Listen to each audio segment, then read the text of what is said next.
What's up, everybody? Welcome to another episode of Angie's World Podcast. Today, I have my friend Frank Scott in the building. What's up, Yo, Frank? what's Don't going on? be nervous, Oh, I'm Frank. not nervous. I'm good. What's up, man? Okay, that's what's up. Listen, I wanted to give Frank a proper introduction. Frank is he's a basketball player. He plays for the Tucanes in Mexico overseas. He also has a merch site called Struggle Made Merch. And later on, we're going to get into why it's called Struggle Made Merch. But I wanted to have you on here, Frank, because I think you're a dope person. And I think you have a fascinating story about, resiliency and overcoming struggles and different things of that nature to get you where you are here now. So, I wanted to have you on my podcast so we could talk a little bit about that. How you been though? How's your new I've year? been Happy New Year. Happy New Year. I've been good. I actually just got back about 2 weeks ago, from Mexico. So, coming back into the cold weather it's been different. I've been trying not to catch a cold, um, but Well, I miss it. disclaimer, his cold weather, Frank is from Oakland, California, so his cold weather is like 70. Us here in New York, we're in a blizzard. Yeah, I mean New York weather is definitely different. We in the 30s, 40s, but coming back from 30s, 80, 40s 80 for degree. real? Yeah, yeah, yeah. It's been cold this year. Usually it'd be cold, and then it'll rain and stop. But this time it's just been real cold. Oh wow, so y'all gonna have to buy some winter clothes out there in California. That's a fact. I got me some Uggs already ready. Damn, son. So it's so crazy because we just got our first snow of the year like a couple days ago, and it's January. Usually it'd be freezing Yeah, by October, November in New York. That's so crazy. But other than that, how was your holiday? Were you in Mexico for your whole holiday, like Thanksgiving and everything? yeah. Actually, I came back Christmas Eve, so I didn't spend Christmas out there. So I was here for the New Year. But I really didn't do too much of nothing this year. I kind of just came back and just relaxed because I was still recouping from being out there. So I had to take care of a lot of business when I came back home. So yeah, I just chilled for the holidays and ate. It's gumbo season every time Christmas come around. So that's pretty much what I did. I just sat back and ate and watched movies because I didn't watch much TV when I was out there. So yeah, Right, I right, right. relaxed. And Frank, you also when you come back, you also play ball in your like regular life in California too. You're on a team, right? Yeah, yeah. I play on the ABA team out here. Yeah, it's like a semi-pro team. We don't have like a major pro team other than the NBA team out here. So it's like the next level down from that. So yeah. That's what's up. We're going to get into all of that, how you got on this pro team that you're at now, like your whole journey to get where you're at now, your struggle made merch and everything that you've been through to get you to that point. And we also have Dr. Zakiya joining us today. She's backstage now because as we get into Frank's story, I thought it would be dope to have Dr. Z on here too, to give a little bit of an insight from a doctor's point of view. So stay tuned for that. And I just wanted my audience to get to know a little bit more about you, Frank, because like I said, your story is definitely one of it's just fascinating of being resilient and overcoming all the challenges that you've had to deal with. Let's start from tell us a little bit about yourself, like where you're from, how you grew up, and how you got into playing ball and stuff like that. Well, my name is Frank, of course. I'm from Oakland, California. Uh, 33 years old. Um, love ball. Grew up in Oakland from 35th. Um, yeah, I just been playing ball my whole life. Moved around a lot as a kid to a teenager. Did a little bit of time on the East Coast. Came back. Um, Spent time in Vegas, Arizona.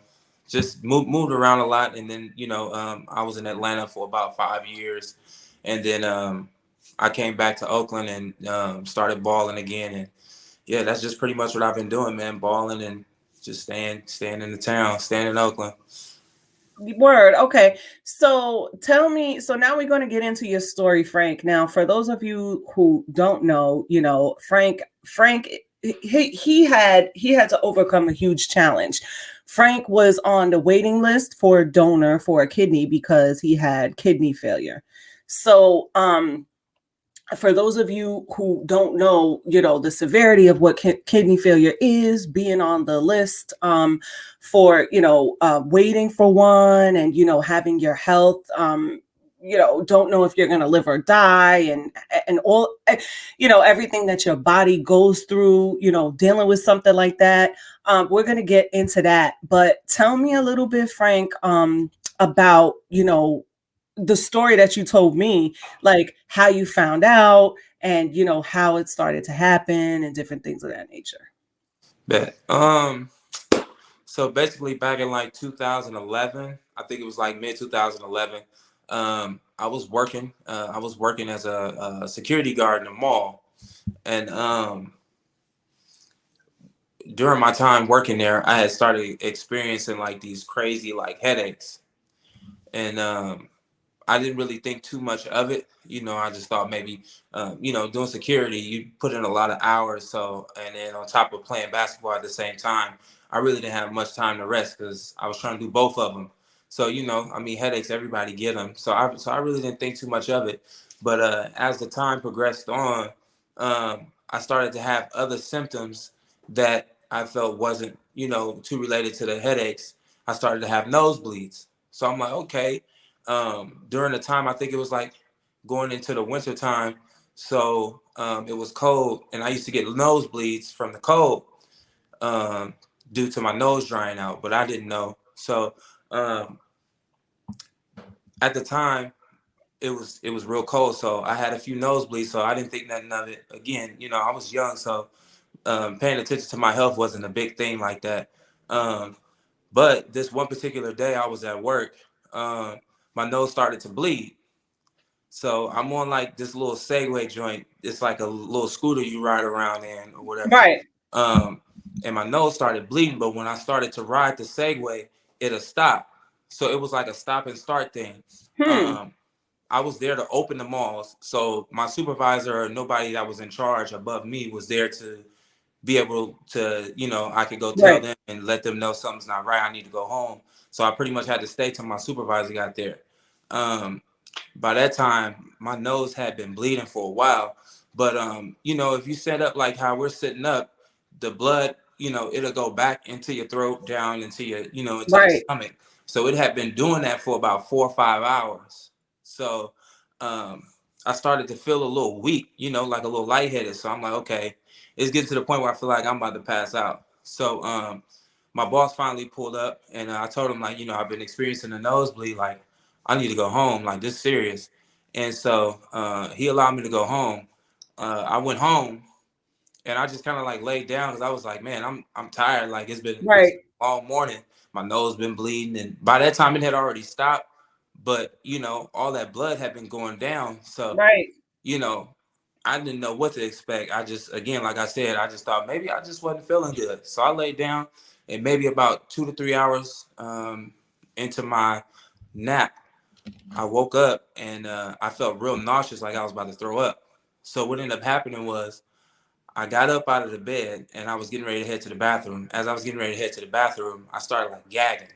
Oh So my I'm God. like, yeah, so I'm like, oh shit, like it's gonna go down. So I ended up throwing up, and it was a ton of blood everywhere, and it all was the blood that had been going down to my stomach. Like Okay. it was crazy. Like it looked like somebody got murdered in the house. Wow. So that's when I was like, okay, now I need to go to the hospital. You know what I mean? So I jumped in my car, and I drove to the hospital. They took me to the back right away. They ran a bunch of tests. They didn't know if it was leukemia. They named like a couple of things that was crazy that I didn't think that I would have had. And how are you feeling, in the hospital waiting for those results? Like going from just being, just regularly, your regular life 1 minute, and then the next minute you're going to work and you're having headaches and nosebleeds, and now you could be possibly in the emergency room right now waiting on leukemia test results. Like, how did you feel? Well, honestly, being that young, you don't think about severity. I How old didn't are think you? anything was that severe at that time. Like, I mean, it's probably just something average. Like, um, I was always like a little sick bug. You know, I had asthma bad, you know, to a degree until I outgrew it from playing sports. So, like, I always had something to go to the hospital about. So it was pretty normal to me. But, you know, How old um, were you at the time when this I, happened? I was like 2021. Okay, 2021. So now you're in the hospital Yeah. and you're throwing up blood, you're gagging blood, and now you're waiting for tests to come back and you think it could possibly be some form of cancer. Yeah. Because they said it was a numerous of things that it could have been just because of all my levels were so off. So they were like, we're gonna go back and do a couple more tests, and we're gonna come out, you know, within the next hour or so and let you know. Um, my thought process was just, I'm ready to figure this out, get it out the way, so I can go back to sports. Right, That was kind of like the apple of my eye at the time. Like I had a lot getting ready to happen for me during that time. 2021, like I was at the top of my game, you know, doing real good, and so I right, finally started to get the looks that I wanted. So I'm like, okay, like my dreams is about to happen. So right, let's get this over with so we can figure this out. And mind right. you, I think maybe four weeks prior to that, I had a physical and there was nothing showing up negative. So that's why in my mind, I'm like, I should be fine. It's not a Right. big deal. But then he came back and he was like, you know, the way he said it was very just like deathly. Like he Oh was like, God. you know, it's very unfortunate somebody your age has to go through this. And I'm just like, what is this you speaking about? He's like, you know, well, after our results, we checked, you know, your kidney function and your blood pressure. Your blood pressure was 230 over like 165. So they're like, thank God that you came in today, because if you wouldn't have came in today, you wouldn't have been here tomorrow. Oh These my God. numbers, he was like, these numbers are so high. Like these are stroke numbers. You could have stroked out at any time. Oh So, my gosh. um, so that was my first time ever hearing about strokes and stuff. So, so I was like, well, what does that lead to me? Like you saying, you know, let's get back to the beginning sentence that you said. And so he was just like, yeah, I'm sorry to tell you that you have end stage renal failure, and we're Okay. gonna have to put you through dialysis right away. Okay. Hold it right there, Frank.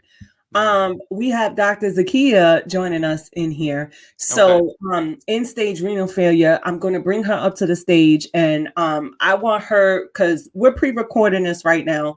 But when we put this out, and the people that are watching, I want you guys to be able to understand exactly what that means. So, I'm going to bring Dr. Zakiya up on the stage now to join us. Dr. Zakiya, I'm about to add you in. Hi, Dr. Zakiya. Hey Angie, can you hear me? Yes, we can hear you. Good, good. How you doing? So I know you've been listening Good. backstage. Yeah, I have. So Frank said, you heard the story, and Frank said that, the doctor diagnosed him. What was the exact term, Frank, that he said to you? End stage renal failure. Okay, so before we get into that, Dr. Z is a physician. She is a medical physician. She is a real doctor. We have her joining us today, just to give everybody a little bit more of a clarity of what exactly that means. So, Dr. Z, can you explain to us exactly what that diagnosis means for Frank? Um, well, I guess in layman's terms, without getting really technical, so everybody can understand, it's just that your kidneys are not kidneying anymore. They're not doing anything that they're supposed to do. And so one of the main jobs of the kidney is it's a filtration system. So it filters the blood, so you will get a lot of toxins out of the blood. It also helps you concentrate your urine or dilute your urine, depending on how it interacts with your endocrine system, which is hormones. So and also it helps support red blood cell production as well. So you will also see someone who is like going to go on dialysis, because that's what's going to have to happen. Because I think you can only survive maybe like 2-3 days tops with your kidneys not working, at all.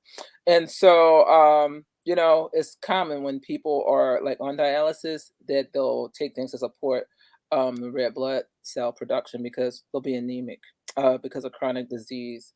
And you know, this also like, you know, your what we call ions, like so that's like your sodium, potassium, calcium, you know, these things are, you know, going to be a concern as well. And this will also affect the your heart, you know, because the kidneys kind of go in with the cardiovascular system as well and regulate blood pressure.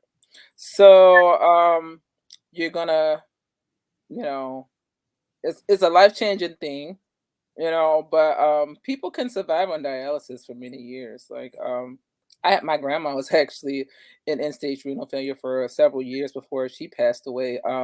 But I mean, her kidney loss was due to diabetes.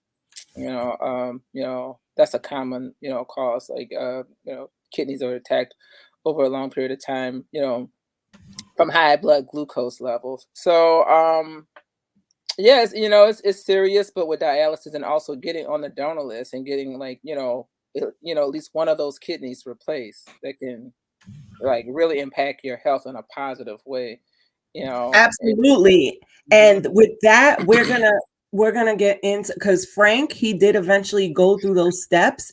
And so I wanted Dr. Zakiya, to clear this up for everybody who might be unsure of how severe that situation was and what the renal failure means to the person that's hearing this news. Now, Frank, once you heard this diagnosis from the doctor, tell everybody, or tell us a little bit of what your life was like, after that diagnosis, and what followed, what happened after that. So you got this diagnosis, and then what happened?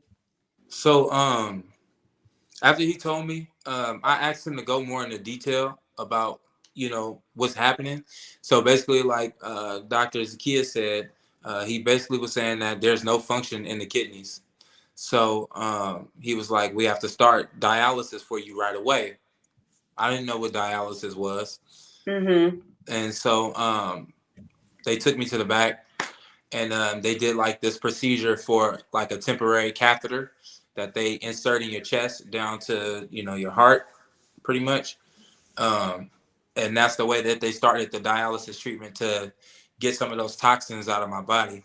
Um, During the surgery, during the procedure, I was awake. There was no anesthesia for it. It was pretty much like a numbing process. Like they just numb the area. Um, so laying out on the table was all I remember. The table was cold. It was super cold. It was a bunch of thoughts running through my mind. I had just had a child too, so my daughter was Wow. only like 2 at the time. So I'm thinking it's pretty much the end. Like I don't know what's about to happen. Right. So the doctor was holding my hand, and he was like, you're gonna feel a little tightness. It might be a little painful, but let me know. He was basically just trying to talk to me as we went through it. And all I know is I remember the guy was like, he was shoving this like long catheter down my chest, and I don't know. I was just questioning everything, questioning God, questioning life. Like, what the fuck is going on? Like, why am I here? Why do I deserve to be here? Like, I'm young, I'm this, I'm that. Like, I've done everything right to not be in this position, but I'm in this Right. position. So it was just a lot of thoughts going through my mind. I really didn't know what to expect. As far as family, like I had a bunch of family, but like I wasn't tight knit with my family. I never have, never was. So I was pretty much doing that alone, so it made it even Right. worse. So yeah, it was just a difficult time. Absolutely. So, okay, so you got all these tests done, and Mhm. then tell us a little bit about what it meant to have your name on the donor list, and how life was with sports, and being like, you were at a commission, and just, how what life was like, waiting on that list for a new kidney and trying to build yourself up in dialysis, and how was that for sports? I have all those questions. Well, those steps was crazy just from the beginning of the dialysis. Um, it really didn't take that much effect to me until after like maybe 5 or 6 treatments. Right. Uh, it took a minute, but all I remember was after they released me from the hospital, I went to a facility, where other dialysis patients were getting dialysis done. Right. And all I remember was I was the youngest guy there. Right. Everybody around me was pretty much in their 50s and 60s and above. A lot of people looked, damn near dead or was on their way out. So Right. it scared the shit out of me, honestly. I'm like, damn, like, is this how I'm going to turn out? Like, after a while, is this how I'm going, what's happening? So again, like I said, I was doing this all by myself. So I really didn't have Yeah. nobody to call and talk to about, like, what's the future like? Should I Right. stay strong? Like, no motivation, no, no conversations to keep my head afloat. I was Right. just talking to myself the majority of the time. But I ended up having these cool technicians, Daryl, Cardell, and Leslie. Um, they were strictly assigned to me. Um, they wanted to help me out because I was the youngest. They did their best to help me get adjusted to it. They try to tell me a lot about the process. And with doctors, I always want to know because I feel like second opinions is always needed Right. on certain things you have questions on because the healthcare system sometimes, depending on where you at, they, their level of care for you is not going to be more than about you caring for yourself. So, Absolutely. yeah, that whole process was crazy in the beginning, but then, like you said, going to the transplant list. So dealing with dialysis clinics, there are different staff members that work within the clinic. So you have your technicians, you have your social workers, and your dietitians, and so on. So this one in particular social worker was the social worker for all the patients in the clinic. Right. So when you have different patients coming in from 5 a.m. to maybe 9, 10, then from 10 to maybe 3 or 4, and then you got from 5 to like 7, like that's a lot of people to, take cases, take all their stuff in. So there was a lot of like, ripping and running around. So you pretty much had to chase them down, to get the answers or get questions that you needed. The way that it was presented to me was he's going to do all the footwork and he's going to put me on the list. So the transplant list, there's a hospital called UCSF. Mm-hmm. Um, it's a transplant center. So what you do is you get evaluated. They test everything and see what kind of shape you are, and then they let you know whether you're going to be on the list or not. But prior to that, I didn't know that you had to do all this stuff to get on the list. It was presented to me by my social worker that he was going to take care of everything, and I was on the list. Right. So fast forward maybe a year or two on dialysis, I had a friend. He was an older friend, one of my OGs. His son had got killed, so Wow. he wanted me to get tested for the kidney. So I'm like, okay, bet. Like, that could be a life changing thing. I mean, it's very unfortunate. His son passed away, but for him to even think of me, consider me to give me a kidney because he knew what I was doing and how I was moving in life, and he just wanted to give me a chance. Right. So his wife had contacted the people who were dealing with his son and then contacted me, and then I had to contact the transplant center, and come to find out I wasn't on the list. And the way I found that out was because they told me that they couldn't give me the kidney, like they couldn't do that. So I'm like, if somebody passes away or if somebody wants to donate to you, like, you have to be on the list for them to donate. But Right. it was random because he was like, yeah, you're not on the list. So I'm like, what do you mean I'm not on the list? He's like, yeah, it shows that you're not on the list, so you can't get tested for anything. What? So they were So supposed to put you on the list, correct? supposedly that's how it was going to go prior to the social worker and what he told me. Right. So I went back to the social worker and I was pissed off. Right. I'm like, I lost out on the opportunity to get out of here, but Right. yet I lost out on the opportunity because you know you said some things that was a lie. So now at that point, I'm like, okay, Frank, like you got to buckle down. So Right. you got to start doing all the footwork yourself. Yeah. So from that point on, I got myself on the list. I called the transplant center myself, did everything that I needed to do to get on You that had to be list. you had to be your own patient advocate. Yeah, yeah, pretty much. Again, it's like jail, you know, it's like they leave you there. If you don't do, Right. you know, if you don't know your rights, or you don't, you know, you go to jail, and if you don't know your rights, you'll be going to jail for nothing. So it's Right. kind of just like, you know, you just got to do everything yourself, and that was pretty much what I was doing. Like I just did the footwork. I asked questions, certain medications, like even my kidney my kidney doctor, she was a doctor for all the patients, you know, pretty much that went to the clinic. So my blood pressure is still sky high, you know, and I'm trying to figure out like, hey, what's some medicine that can help this go down? Because that's the reason why I'm in here. So the reason why my kidneys failed was because of the high blood pressure, and I Right. didn't know it.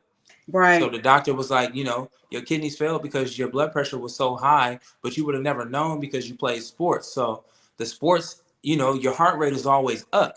Right. So your body was able to tolerate the pressure. So that's where the headaches and stuff came in at. Wow. So yeah, she would just prescribe me medicine, and you know, all it did was make the blood pressure go high, high, high.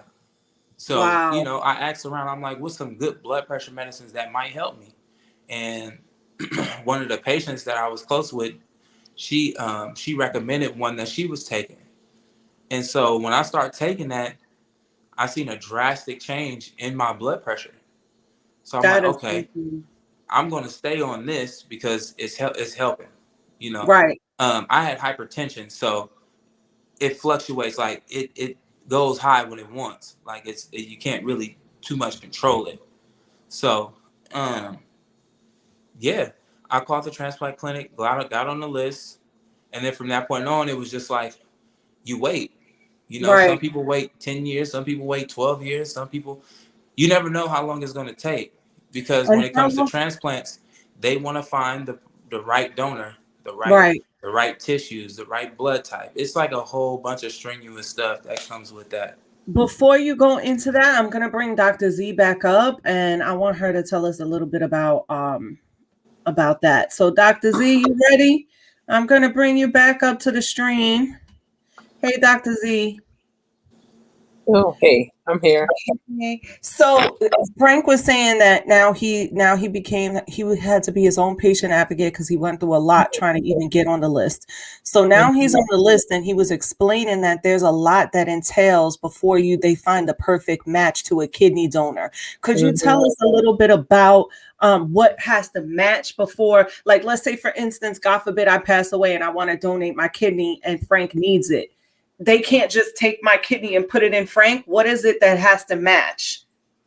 No, and honestly, um, it's like really technical, but it gets it's like these a term called MHC proteins, and so those would have to match for you to transfer the kidney, and it might not be a family member either. Those just because like someone is like a brother, a sister, even a parent doesn't mean that they can give you a kidney. Like um actually I actually have a cousin who got a kidney, and her match was somebody that wasn't even like a blood relative. Like it was just crazy.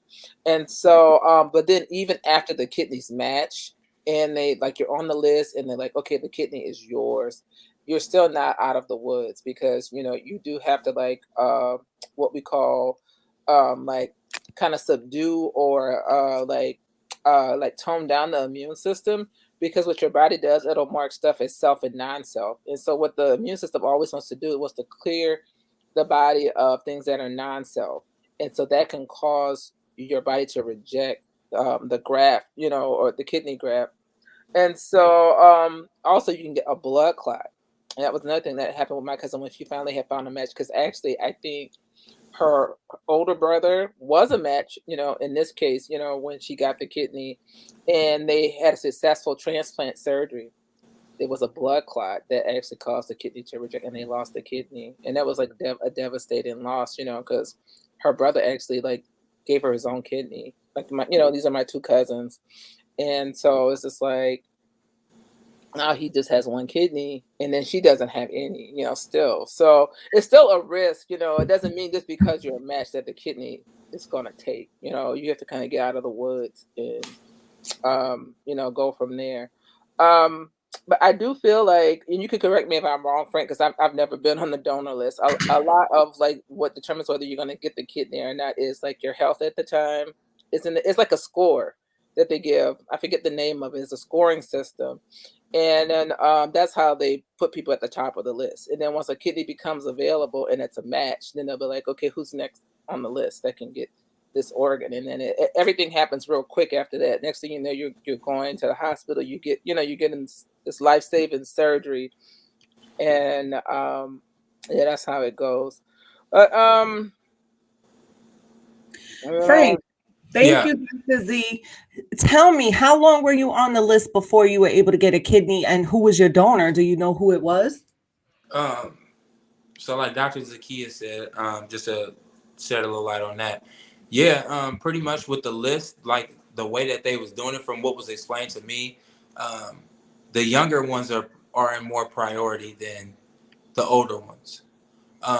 Some people have issues that are pre-existing, so regardless of them getting a kidney or not, well, whatever issues that they have can cause the kidney to fail again. Right. So again, they're looking for certain matches and certain things that they looking for in order for you to move up on the list. But to answer your question, I was on the list for 7 years. Wow. So So tell me what that was like with 7 years. Did you have to put basketball on the back burner? Did you have to do dialysis? What was that like waiting for the 7 years and trying to keep your health stabilized? um,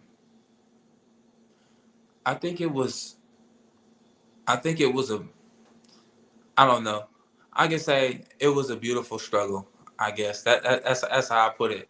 Um, Honestly, I still suffer from like I still have like a small case of PTSD behind it all, um, because it's the fear of knowing, possibilities, things that can happen to you. The whole time, I mean, I played sports. It was hard in the beginning because I had the catheter in, Right. so my technicians knew I played sports and they knew I wasn't gonna stop. So they used to bandage me up real good and tape it down. But I was taking risks. It was Right. like it can cause an infection and you can die from the infection and or it can get knocked out. You know what I mean? Like all type of crazy stuff. But as far as me playing sports, I ended up playing a little bit of pro-am, Right.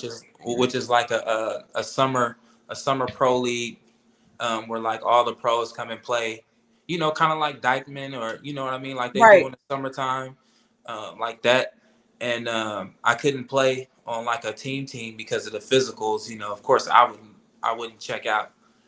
So I just had to just play local and just wait my turn and make sure I'm doing everything I need to do as far as on the health end and trying to keep my balance. Um, Right. but I think I've had good days and I've had bad days and I've had you know extremely bad days, and most of those days was just tired. Right. I was tired and just the stresses of trying to keep certain levels down because it can trigger certain things. So I was on a fluid restriction. So I Right. couldn't drink much fluid, but I'm a big sweater when I play.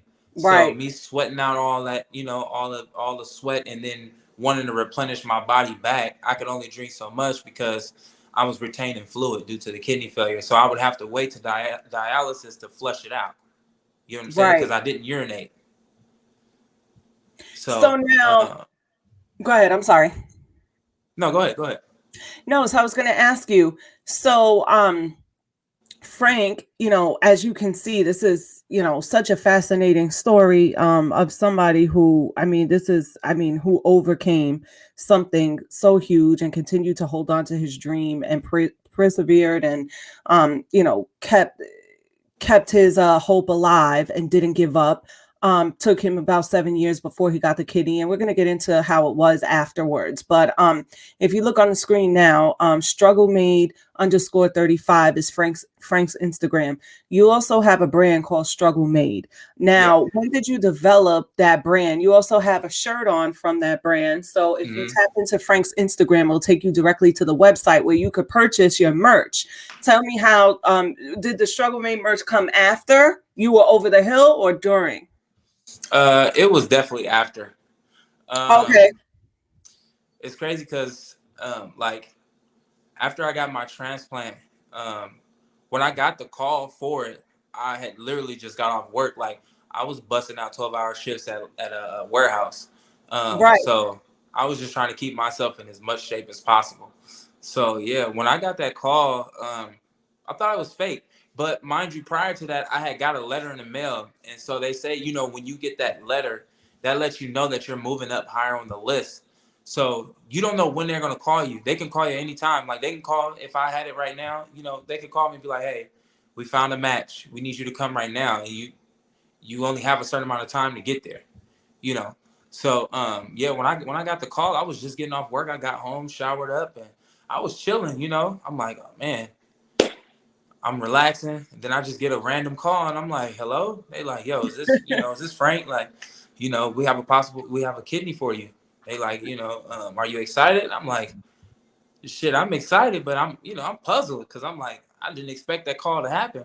Right. So I packed me a little bag, man, took my PlayStation and I went on to the hospital and within I would say like at 2 o'clock in the morning, 2:30 in the morning, um, they took me out and the surgery went down. It went down and Wow. I woke up that next morning in extreme pain.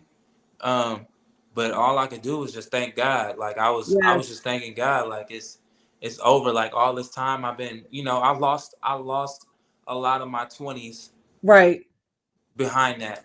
My Right. glory years as far as life, sports, you know, I was still a dad, you know, still doing my daddy thing. You know, I didn't let that stop me. But, you know, there was times when, you know, my daughter wanted to play or she wanted to do this, to do that. You Right. know, like I can remember I took her to Disneyland and, you know, I was in a stroller at one point because I couldn't keep myself up. I was just, you know, I was tired.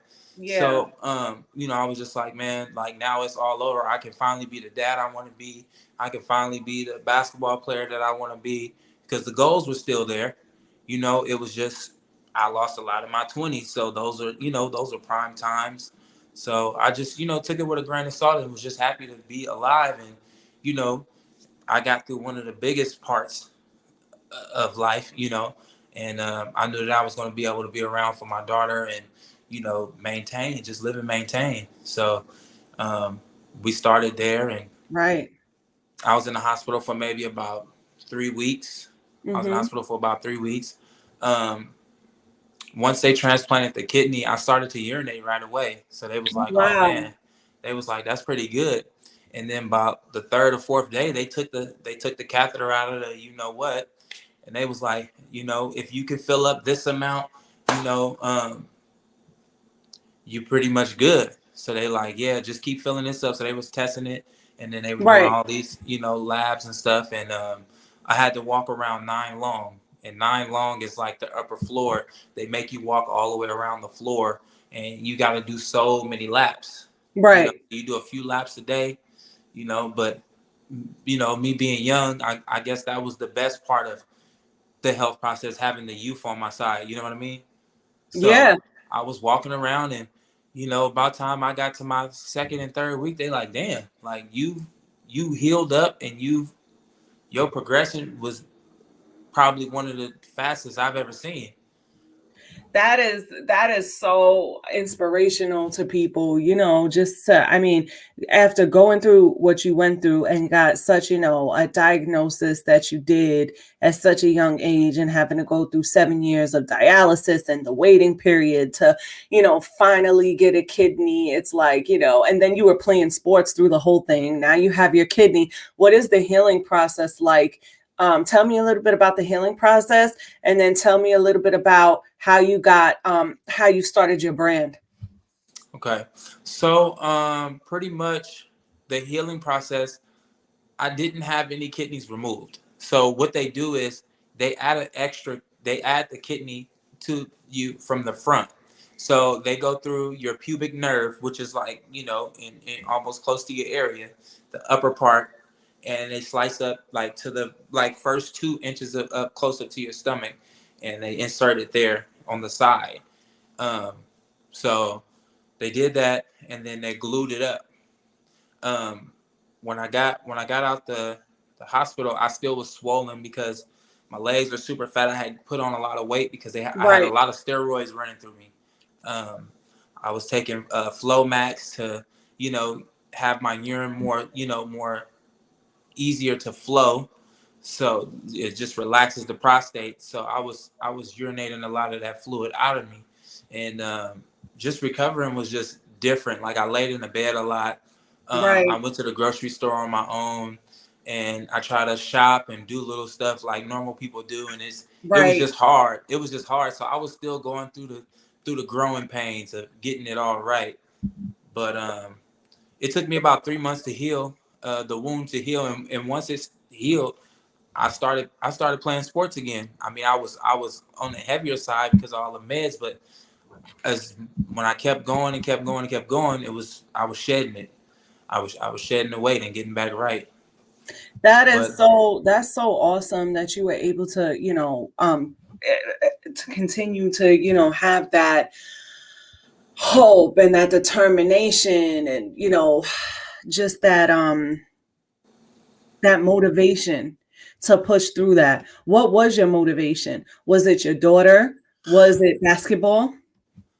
I think it was a little bit of everything. Um, when you think about life, nobody really thinks about dying as much. But I did.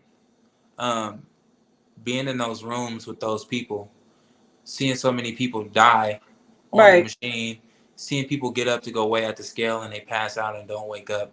The shit was traumatizing for real. Hell yeah. And I think that's where a lot of my PTSD come from. Um, Right.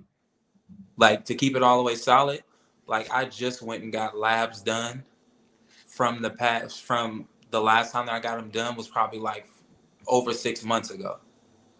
And I think my PTSD caused that. Even though I knew I was good because I was complying with all my medication and doing what I needed to do, I think it was the fear of going to the hospital and them saying Right. some shit was wrong. You Right. know what I mean? And right now I have a lot of stuff going. So bless you. So Thank you. I think that was the biggest fear. But I went recently and they told me that they judge a lot of stuff off your levels, your protein, and the protein in the urine and your creatinine. Your creatinine is like the biggest thing. Um, if those levels elevate, that means that the kidney is starting to go into rejection. You know what I mean? It can have some small rejection there, but keeping your levels to like a 1.5, like that's Right. on average 1 point, that's like where it should be. So they was like, the last time you tested it was this, and this time that you tested, it's the same. It hasn't changed. So that let me know that the kidney was good and it was functioning. It came from a young woman who was brain dead. Um, the mother decided to donate the kidney, but Oh wow. she'd rather remain anonymous. So I couldn't Oh thank her wow. or send a letter or anything. Um, I You mean, know, I you can only wonder if imagine. does she know it went to you? You don't know her, but does she know I you? don't know. I didn't ask, Well, but God, the doctor told me though. What the the universe is going to, hey, you never know. The Yeah, universe, if she does know who you are and she ever searches Frank Scott on YouTube and she sees this interview, God bless you. And, yeah. if it's meant to be, the universe will maybe have this interview go into her YouTube or something. You never know. So that's super dope. But I'm sorry, I cut you off. What were you Oh no, saying? you good. And what's crazy is I'm very intuitive person. I'm a very intuitive person, so I always think about random stuff, how things connect, or how the stars align. Um, I mentioned to you earlier that I lost a lot of my 20s, Right. behind the kidney failure, and the girl who passed was 20. Oh, wow. So I'm like, wow, like that's like a whole reset. You know what I mean? Like Exactly. I'm getting a 20-year-old kidney now.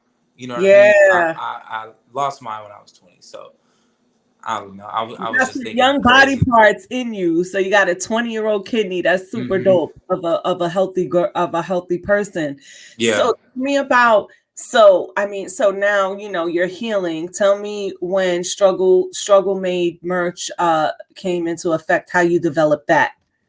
So Struggle Made came around. It just came around on some crazy stuff. Like just I had an idea of just like shirts, and then like I've had conversations with like people on the streets. Like um, I'm in Oakland, and that's where I'm from. So I know a lot of people. You know what I mean? Like it's a small city, so everybody knows everybody. If you did something with sports, the sports community is really tight. So everybody knows everybody.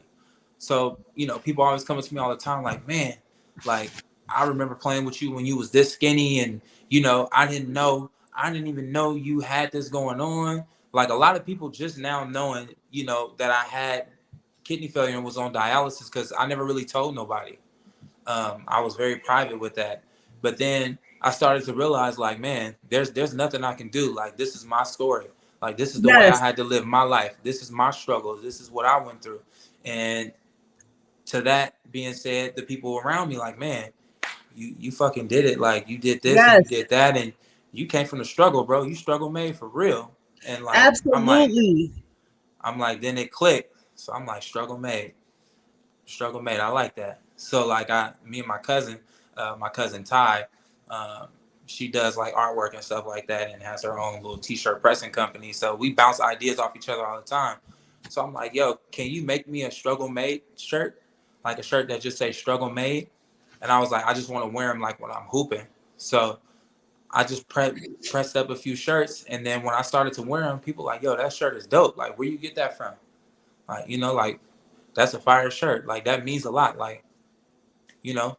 So I was like, man, maybe I should make this a thing. Maybe I should start selling them. Tell And people where they can find tell people where they can find the merch at. Tell them the website, and I'm gonna put your Instagram up. oh yeah, you can go on the Instagram Struggle Made Merch. I actually have a web page being made at the moment because I have a bunch of new designs that I haven't put out yet. That's more on the artwork end, and not just the staple. These are the staple tees where it just says Struggle Made. But I have a lot of new shirts that has artwork to them related to Struggle Made. But you can go to the Struggle Made merch page and DM me for whatever shirt that you're looking for. I have a different variety of shirts in different colors. And I'm gonna put all his stuff in the description. Now, this struggle made underscore 35 is your personal Instagram, but they could Yeah, get your merch website from here as well, correct? yeah. Okay, cool. So definitely tap in with Frank there. Um, and you never like the thing about it is there could be someone right now, your story has power in it. The fact that you've overcome this and you're being public and you're talking about this, and now we're doing this interview, there can be somebody listening on dialysis right now, watching this YouTube, searching the hashtags, and this interview pops up and they see you.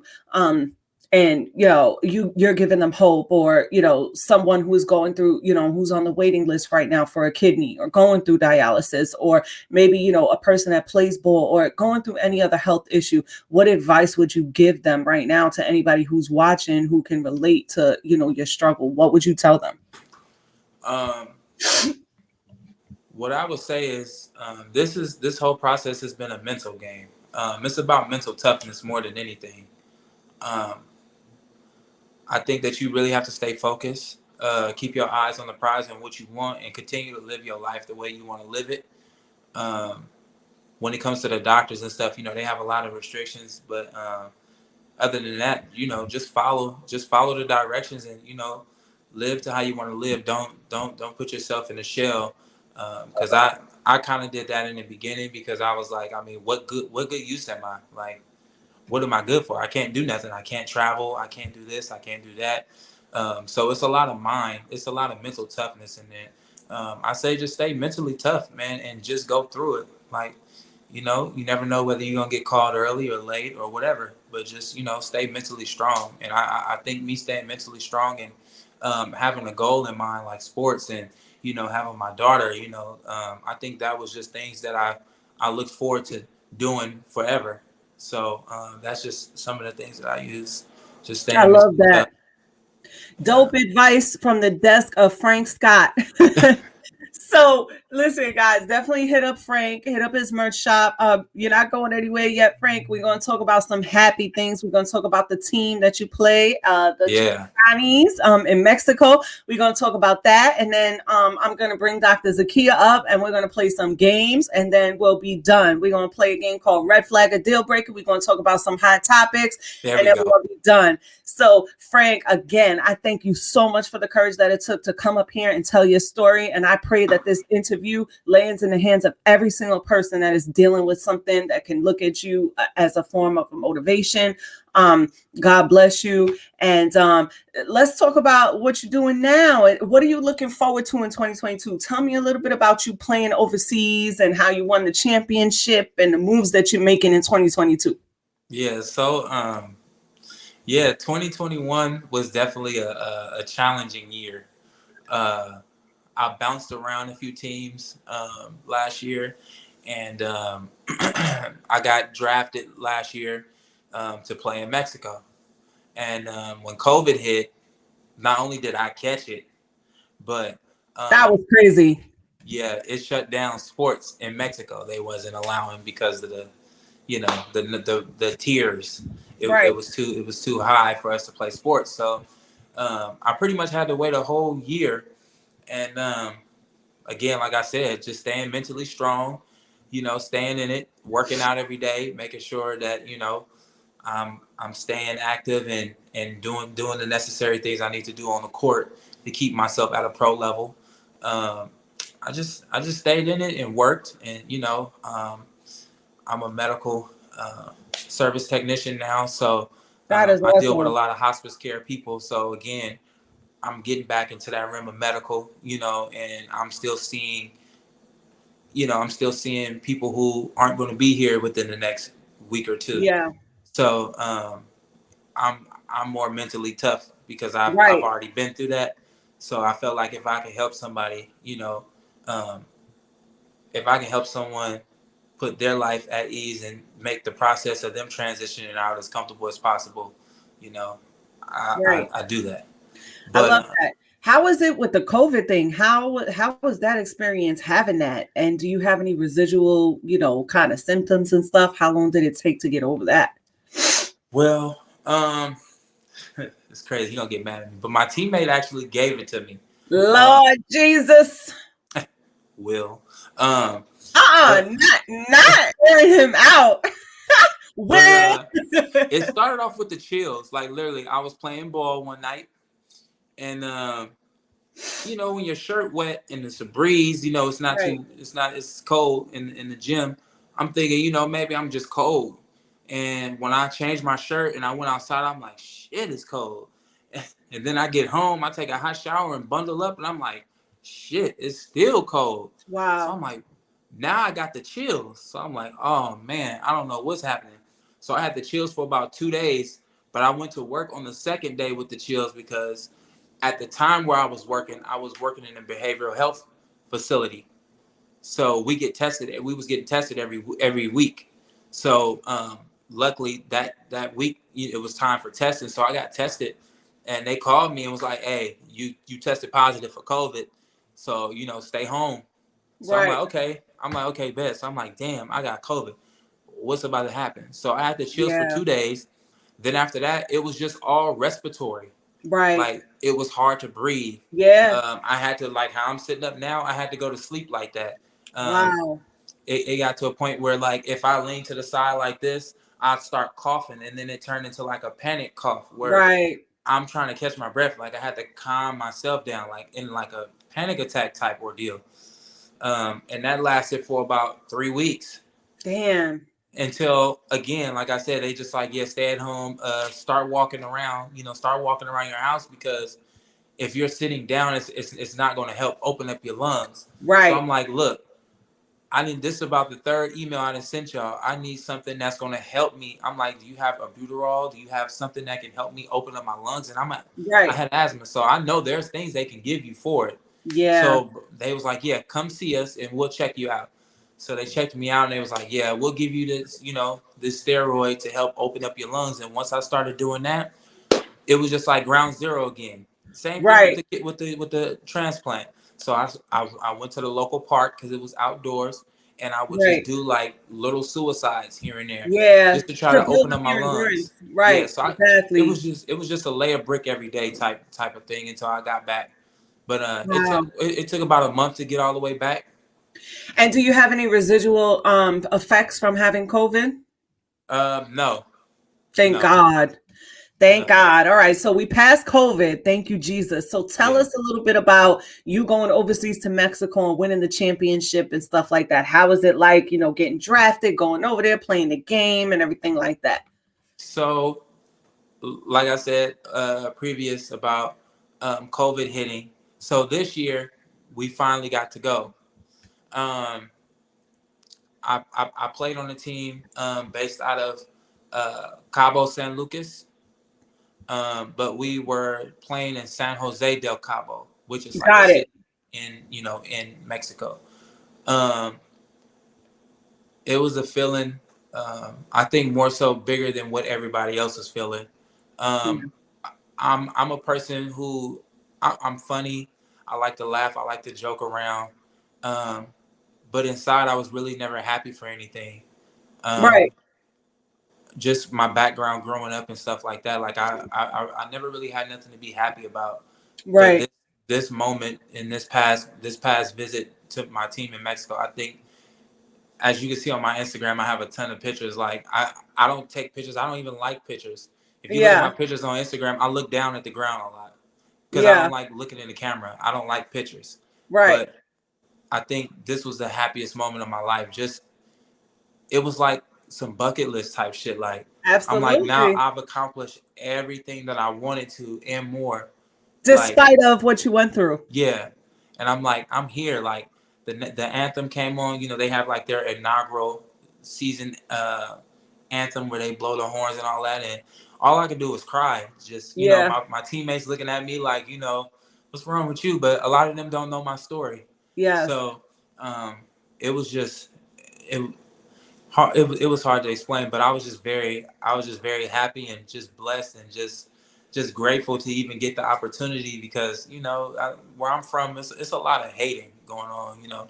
People hate on what Absolutely. you do. Everybody feel like they should be in your position, and they don't know the shit that you go through to get to where you are, or the Absolutely. chances that you take. Everybody feel like they your equal, or they sizing you up like what is this person doing that I can't do, and Right. um, it took a lot of separation for me to realize now